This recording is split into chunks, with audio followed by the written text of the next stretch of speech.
Alors bonjour, nous sommes actuellement avec le peintre Jean Duranel, 75 ans. On va essayer de voir un petit peu son univers, ce qu'il représente et ce qu'il a en tête lorsqu'il crée. On est dans un atelier d'artiste à la campagne. Bonjour Monsieur Duranel. Bonjour. Alors dites-moi un petit peu pourquoi vous peignez ces tableaux aussi colorés. Si, c'est un univers. Oui, c'est un univers que je crée en dessinant et qui m'aide à vivre et à me dépasser. Euh, il y a tout un travail de dessin et suivant les thèmes, voilà, on arrive à quelque chose en bien préparant le sujet. On peut vous inscrire dans la figuration libre de Thaïlandier ou pas du tout? Oui, oui, alors là, figuration libre ou singulier, je ne sais pas, parce que dans les singuliers, on met beaucoup de gens, ça se recoupe un peu. Mais au niveau de Yvon Talandier, oui, j'ai bien connu Yvon. Nous avons travaillé en commun pour les encadreurs encadrés, et je le voyais, disons, régulièrement, excepté vers la fin où beaucoup de gens allaient le voir. Donc, Yvon, oui, c'est un précurseur pour tous ces gens-là. Il s'est trouvé son alphabet, il travaillait avec des couleurs primaires. Donc moi, je ne travaille pas avec des couleurs primaires.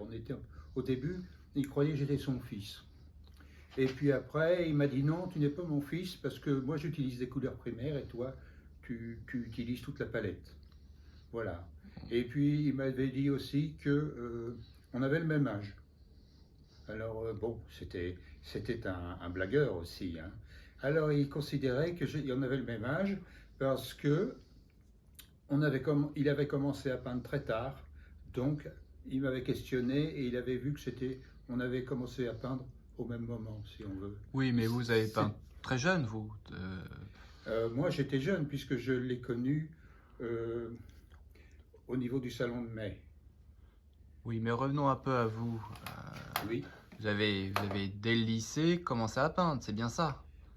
oui, au moment du lycée, j'ai commencé à peindre presque en cachette parce que mes parents préféraient que je fasse des études, évidemment.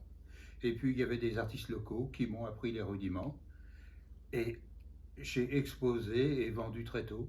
Ça, c'était à l'époque à Fécamp, c'est bien ça? C'était à Fécamp, c'était en 1900, disons 65.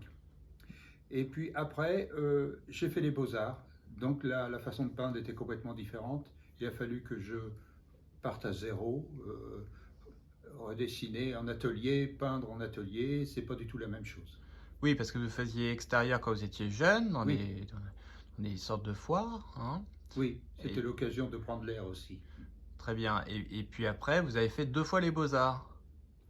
Oui, j'ai fait les beaux-arts de Rouen, euh, CAFAS, diplôme des beaux-arts de Rouen, mais après je suis allé à Paris passer le diplôme national qu'est Malaquais, avec comme professeur Yankel. On va rebondir justement sur cette histoire de diplôme. Actuellement, il y a quand même pas mal d'artistes qui ont des grandes renommées, qui ne sont pas forcément diplômés et qui ont un succès très rapide et très jeune. Oui, Vous, on veut dire que votre succès a été plus tard, oui, mais par rapport à cette nouvelle génération, cette émergence, on va dire l'art de la rue, hein, les graffitis, tout ce qui s'ensuit, hein, les pochoirs, ça vous parle un peu? Vous avez fait vous-même des pochoirs?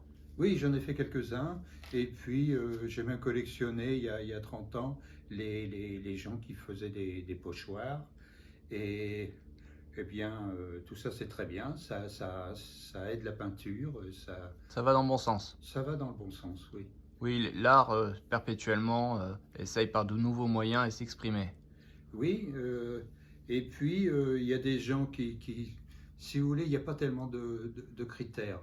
En musique, il y en a davantage, mais en peinture, euh, il y a des gens qui réussissent comme ça ou qui n'ont pas besoin justement d'avoir étudié énormément l'histoire de l'art ou la façon de peindre. Et les matériaux aussi sont pratiques maintenant, Oui, vous avez fait du bronze, vous avez fait différentes choses, vous. Oui, j'ai fait du bronze. J'ai appris d'ailleurs à faire les moules et j'ai fait quelques bronzes et puis de la céramique. Et je fais toujours de la céramique l'été. J'ai mon four et mon atelier.